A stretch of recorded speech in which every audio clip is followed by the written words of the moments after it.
Good morning, good afternoon, good evening. This is Carla from Rehan Allahwala's World of Connections. And today I am here to talk to Aref Dajani from Silver Spring, Maryland, which is where I am, although I've never met him. And we're going to talk about his life, his work, and his passions. He is a Sufi. So I think there's a lot I can learn from him, and I'm looking forward to speaking with him. I am also reminding you that this show, like all of my shows, is sponsored by the Institute of Peace, which is an online organization promoting peace one conversation at a time. Aref, can you please introduce yourself? Okay. My name is Aref Dajani. So you say it a little bit differently, but I'd say it Aref Dajani. I am a true mutt, which means my family is Midwest meets Mideast.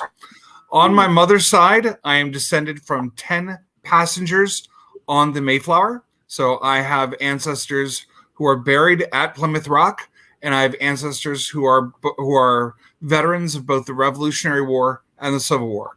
So when people see my name and tell me to go back where I came from, I was born in the District of Columbia, and I get extra points because I was born in a hospital that was recently torn down and turned into condos. You can't get more Washington than that. On the other side, my family is Middle Eastern. My family has lived for 500 years consecutively to this day in the holy city of Jerusalem. I have roots that are Palestinian and Lebanese as well. So I have Middle East and I have Midwest. My father was born in Haifa, Palestine, because it was called Palestine at the time. And my mother was born in St. Louis, Missouri, and it's Missouri because that's how they say it. Really? I never knew that. Yep. And hold on. It's been that type of day today. It's been very interesting, and things are happening like they want to happen and not necessarily like I planned them to happen. Makes it more fun that way. It's what life is all about in my mind. So just as I grew up in an inter-ethnic household, I also grew up in an interfaith household where my mother was white Anglo-Saxon Presbyterian, and my father was a lifelong Muslim, and I am a lifelong Muslim as well. At the same time, I'm a progressive Muslim. At the same time, I'm a Sufi. So I consider myself as living at the intersection, and it's a growing intersection, of traditional Muslims, progressive Muslims, and Sufi Muslims. In fact, you'll like this part because this brings us into the conversation. I have there was a Sufi master that I have in San Francisco in the Chishti order, which is based in India. So Rehan Ji, this is something that he'll like to know. I don't think I've talked to him about this. And I was saying that I really don't want to be part of the order, but I'd like to be connected to the order. And the Sufi master who runs that order said that he does not want me to become an initiate of that order because he wants me to be a bridge between the American Sufis and mainstream Islam. And I was very happy to take on that role of being a bridge builder. You know, I love that. I absolutely adore it. Now, I'm going to sound a little ignorant because I don't know much about Sufism, which you would think I would after all the work I've been doing recently. Okay. Can you give me a brief understanding, and also be giving an understanding to people who may be watching and know nothing? Okay. The easiest way to talk about it is in analogy. So there are Christian Sufis, and there are Jewish Sufis as well, but they call themselves other things. So Jewish Sufis would be people who study Kabbalah, and Christian Sufis are people who strive to become Gnostics without the A in front, just GN, Gnostics. So these are people like me who search for an internal path to enlightenment and an internal path to salvation. And because I live in an intersection, I see value of looking both on the outside and on the inside. So for me, Sufism is part of that balance. One way that I like to say it is that as a mainstream Muslim, I am rooted in Islam, but as a Sufi, my heart flies free. Okay, can you explain that to me? Sure. Because you're talking to someone who doesn't know much when it That's comes. okay. Okay, so again, through analogy, this is where people who are of any faith tradition learn about their sacred texts, and they learn about what are traditions in their faith that are espoused by their traditional faith leaders. And I respect the traditions. I respect the faith traditions. I respect the Holy Scriptures. In my case, as is the case of other mystics, we look for a personal experience with the divine, and we feel that there is no separation between heart and heart. As it says in the Quran, that the Lord is closer to you than your jugular vein, which means that that not only is God close to us, that we are close to each other. Some Sufis and some mystics believe that any separation is an illusion. I will just say that we are not that separated. We are not that different. What brings us together is far more fascinating than what divides us apart. Can we talk about that which brings us together? Sure. Well, one thing that brings us together, and this was a complete surprise, one thing that brings us together is Rehan Ji. The way that I met Rehan Ji is that I was just doing my normal interfaith Middle East peace bridge building, and he said, well, you're speaking about it a little bit differently because I'm not using dogma. I'm not using the same old arguments. I'm reflecting rather than asserting, and that's different. When you're reflecting, you're talking about how something impacts you personally. When you're asserting, that means I'm trying to push a position on someone. So when I reflect and talk about how something feels to me, you can't really argue with the fact that this is how something feels to me. And then in response, I want to hear how something feels to you. Then in my role as a bridge builder, then that's where we find the commonality. So that's very different. And that's why Rehan Ji said, I want to get to know you better because you talk about religion differently from Allah. Not that I'm good, bad, or anything else. It's just that I take a different path to talk about faith. My concern with faith is not what faith tradition you follow, what holy scriptures that you follow, but that you have faith in something greater than yourself. The biggest danger we have in this world is that many people feel satisfied with their own genius, with their own portfolio, with their own success. They don't care about others. And in essence, they don't really care about themselves because, I'm sorry, everything is transitory in this world. What may be great today may not be great tomorrow.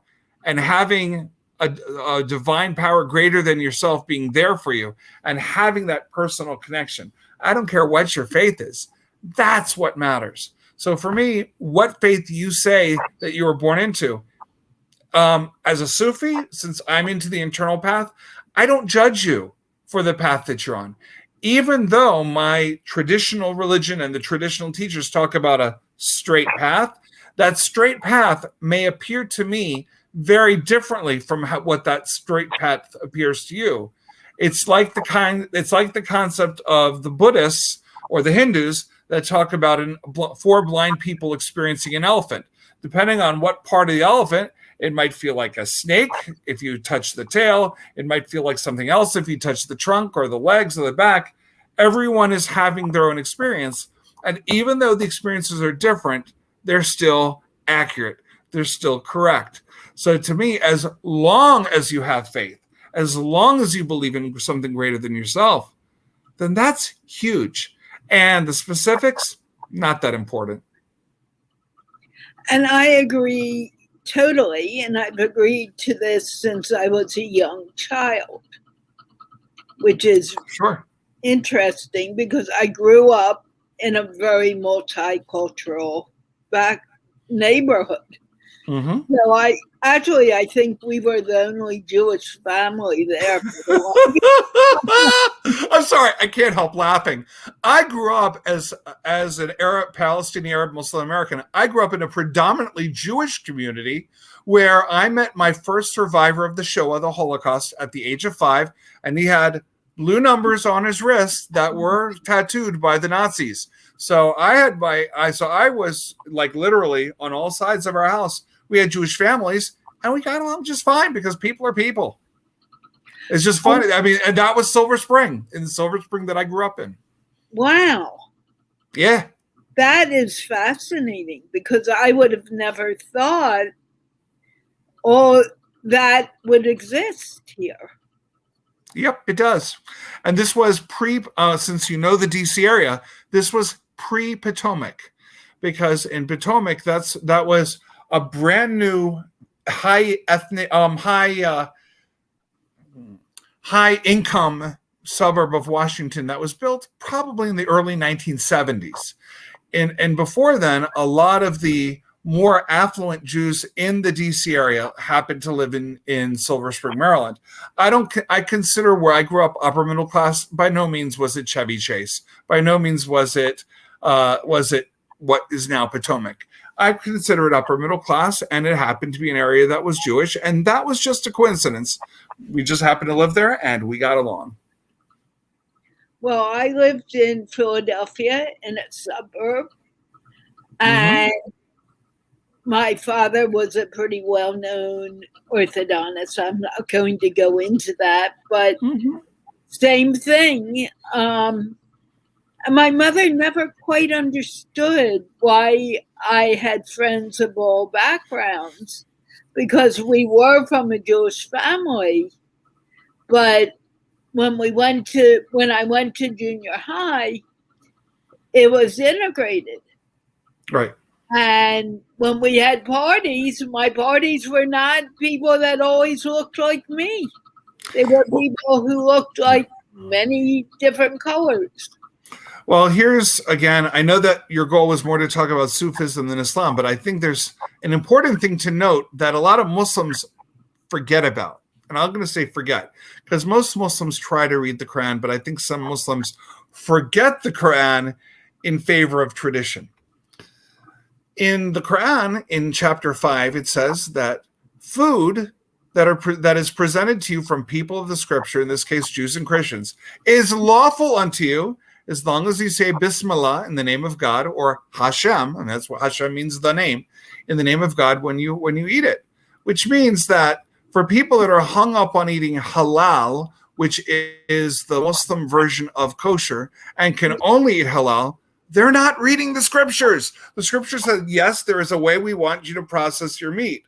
But if other meat is given to you, and it's given to you with the right intention, and you invoke the name of God upon it, then it's fine. Without putting judgment, and I have a fun story for you.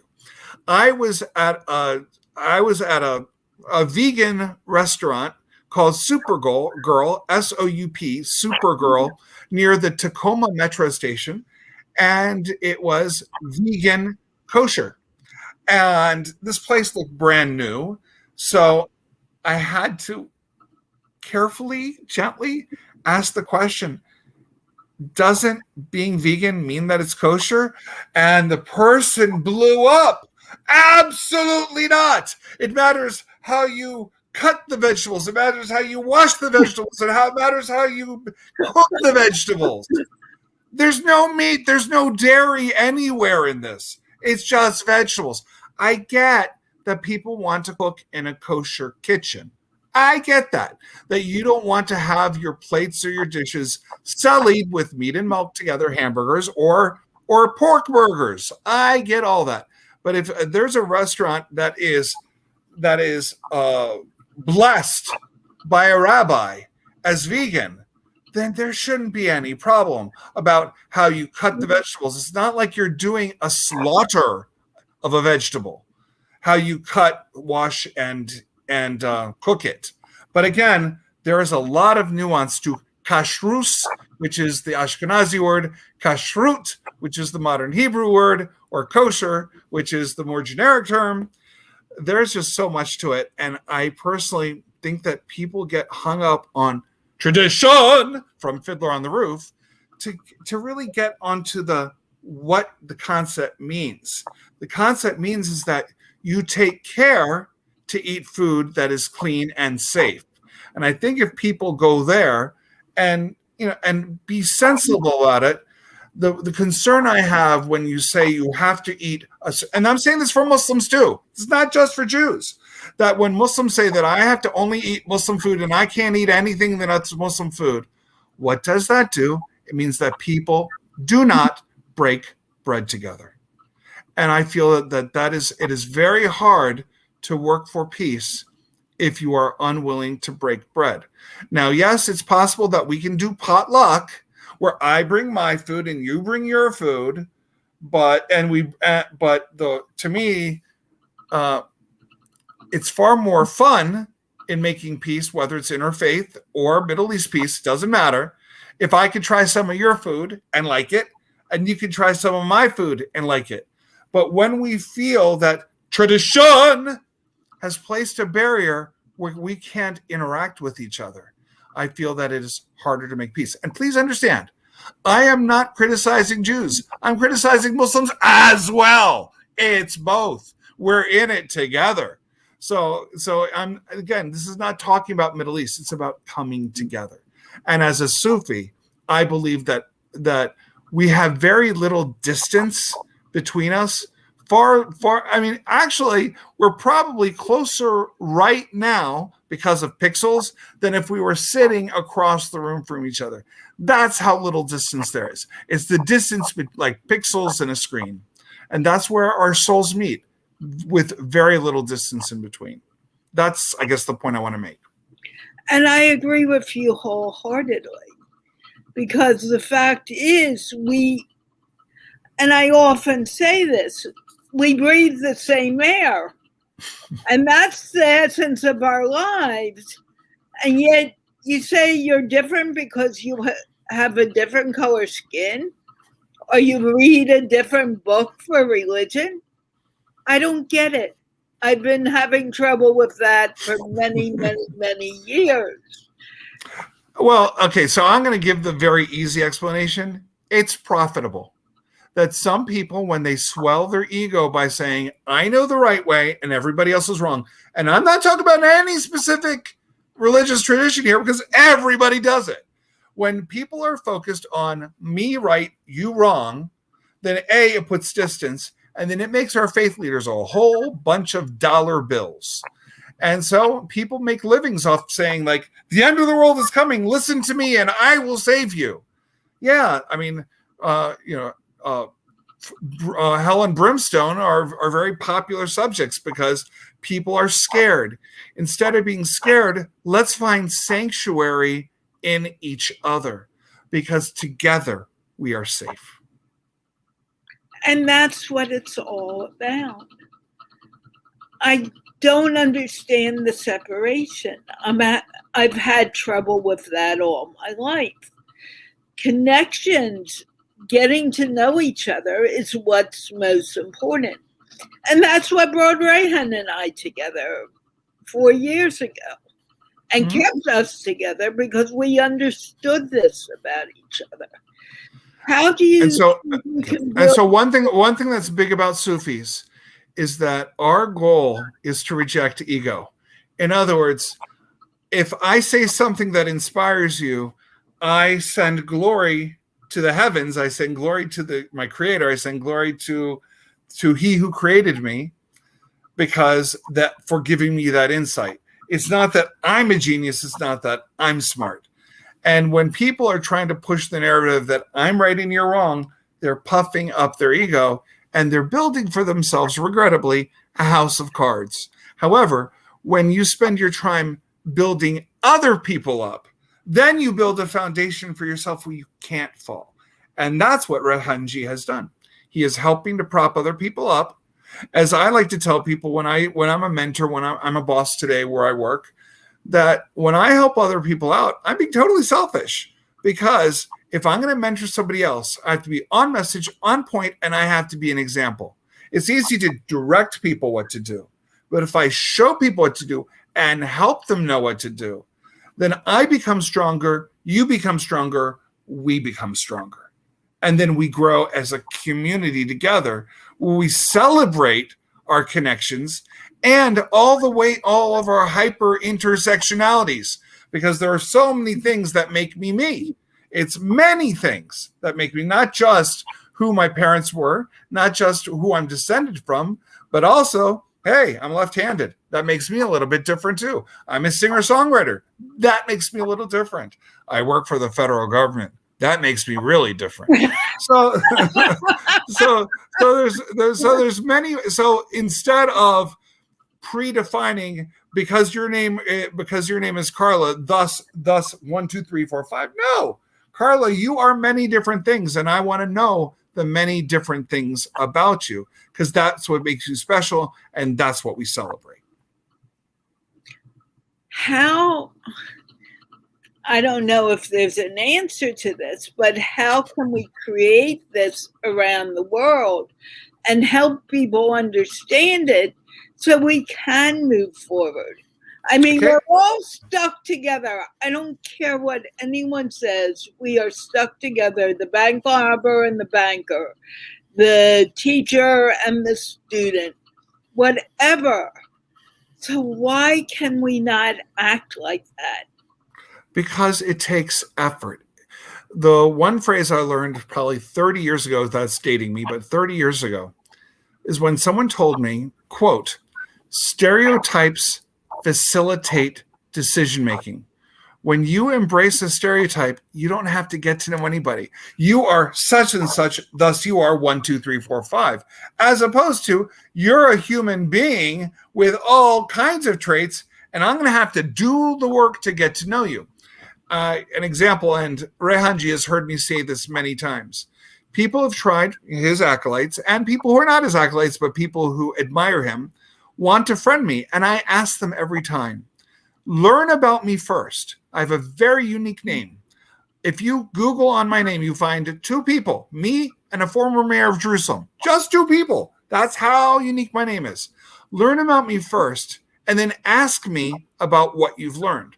Because what I tend to see among people who say, tell me about you, where did you grow up?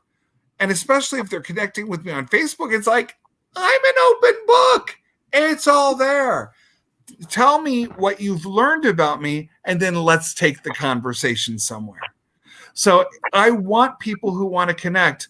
I want you, including anyone else listening to this, is do the work. If you want to talk to me, find out what you know about me, and then I'll talk more. Like, when was I interested in music? What was it like growing up in Silver Spring? I went to Montgomery Blair High School, which then was inside the Beltway, as it rightly should be, even today. And at that point, it was only a plurality Caucasian. It was majority minority. And that had a huge impact on my worldview because the diversity was there. I was a member of the International Student Club, and I wasn't even an international student. The reason I joined is because they had really good food and they were really exciting to get to know. And it was in a place with that kind of diversity. That's the Silver Spring that I grew up, pre-gentrified Silver Spring. That's the Silver Spring that I grew up with. And that made a huge difference. When I went to I'll say it for what it is. I went to the University of Michigan, Ann Arbor as an undergraduate. And when I went to the dorm cafeterias, I was shocked because my worldview was not theirs. There were tables where African Americans were sitting, tables where Latinos were sitting, tables where white kids were sitting. And that was not my experience. My experience is that the geeks sat at a table, regardless of what they looked like. The jocks sat at the table, whatever they looked like. The theater nerds sat at the same table. It was what people were interested in, not what they looked like. That was a complete aha moment for me. And I realized then that I completely took my upbringing in Silver Spring for granted. And what a gift I had that at a young age, growing up in a Jewish community, attending a majority minority, but diverse minority high school, that differences are something to celebrate, not something to divide yourself. Now, it's true that the jocks and the theater nerds wouldn't want to sit next to each other, but it's not because of the color of their skin. It's because of what they're interested in. And that's completely fine. And in fact, a lot of the jocks from football would sing in the spring musical, because the spring musical was a lot of choreography and movement. And for football players, being light on your feet, like with choreography, helped them be better football players. Who would have thunk? Wow. It's about celebrating what is different. Yeah, it's about celebrating what is different and seeing how you could apply it back in your own life. But this is forgotten in the world today. Yep. And it's so forgotten that I don't get it. I'm sorry. I have trouble identifying with it. Out of curiosity, what does Aref Dajani mean? Great. Well, it helps to have the middle name in there. My father's name, which is traditional among Arab society. My father's name is my middle name, which is Nader, like Ralph Nader, but he said it wrong. Nader, like Gladder. So Nader is how it's pronounced. Aref means I know, but I know not that I know book smart, I know street smart. In other words, I'm acquainted with people, not acquainted with things. So in Spanish and French, they have two different verbs. Alima and arifa is the same thing in Arabic. So arif means someone who knows other people, which I love that as my name. It also, in Sufi Arabic, means gnostic, someone who is a knower of God. That's what the word gnostic means. My middle name is Nader, Nader, which means unique. And my first name, Aref, is so unique that, and I make it public, my email address is aref@comcast.net.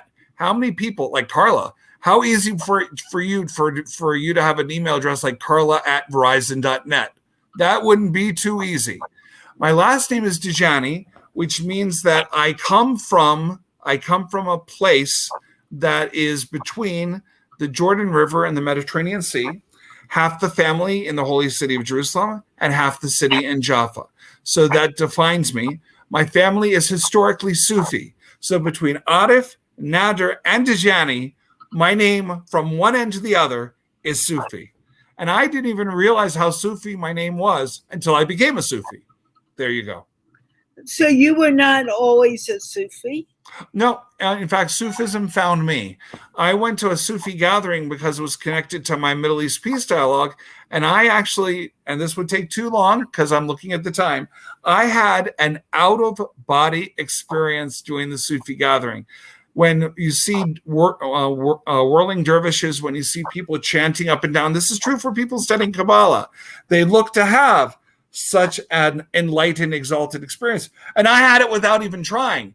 And so the Sufi master, the Imam, the Sufi master at the time said, he first of all took me into his private office outside of the prayer hall and asked me to describe the vision. And it was a vision of unity. Very much similar to Black Elk among the Sioux of the what's now the American Great Plains. I had a vision, and I shared the vision, and he introduced me to the congregation, saying, "Please welcome your new Sufi brother, Aref." And so Sufism found me, not the other way around. And I think that's true for a lot of people. That a lot of people are really looking to have that personal experience with the divine. And that's whether it's being a whirling dervish spinning in a circle, or in what's today the American Southwest, taking mezcal or peyote, taking a substance, or in the case of a lot of Jews studying Kabbalah, or a lot of Sufi Muslims rocking back and forth while doing mantras or chants.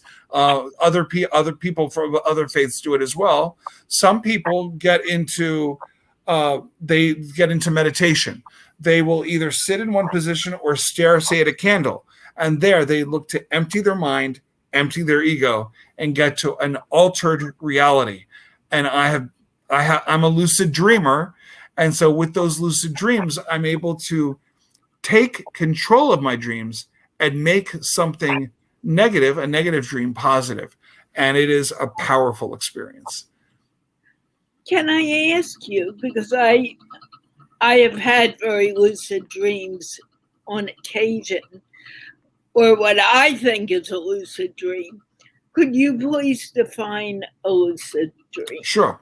A lucid dream is when you are asleep and you realize you're dreaming.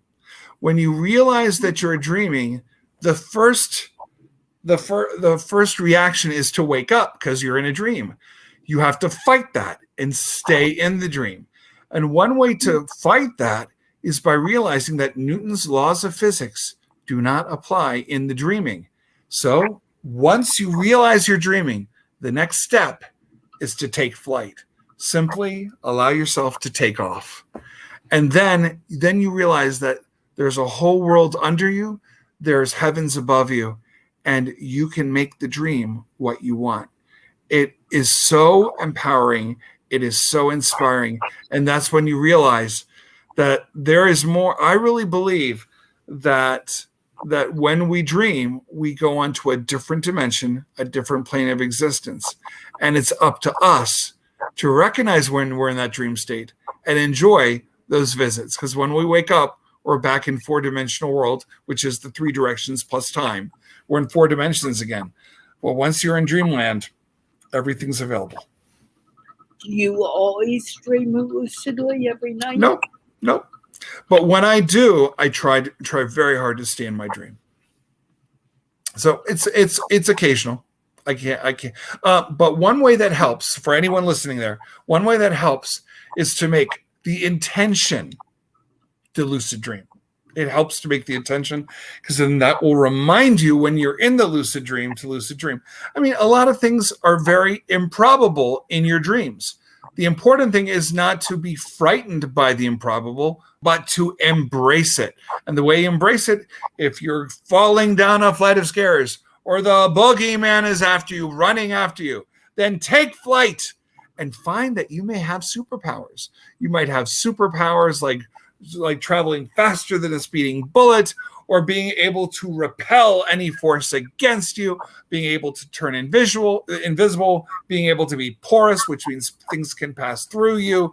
So many superpowers are yours in dreamland. And I know this sounds really hokey to people who think that dreams are hokey, but once you do it once you choose not to wake up, you'll see that anything is possible.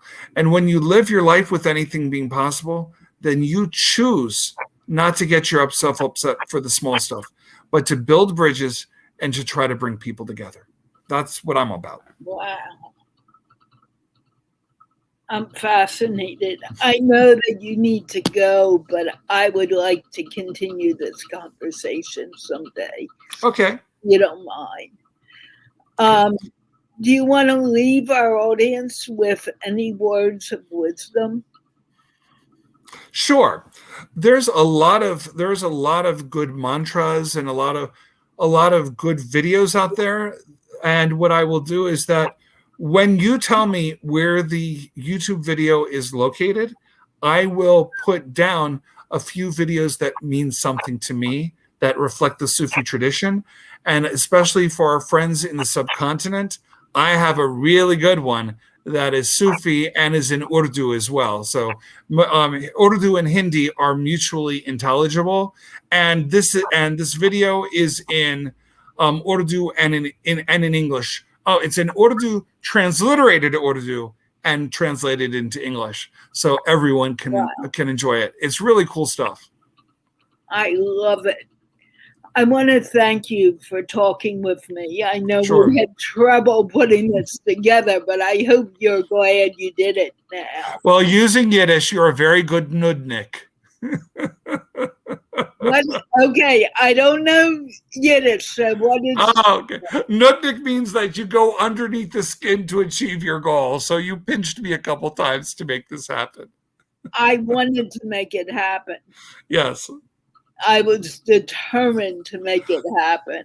Clearly so, yes. And I answered you why. I wanted to learn about Sufism. Right, and I talked about a whole lot of things, I know. I know. I want to thank you for this, really. And I want to also thank the Institute of Peace for sponsoring this so it could get done. And I will be back. I'm not sure when I'm doing my next interview right this moment, but I will be back. And everyone, let's wave goodbye. We'll see you again later. And hopefully next time we'll meet in person. That's my hope. We're going to talk about that. Sounds good. Bye, everyone. Take care.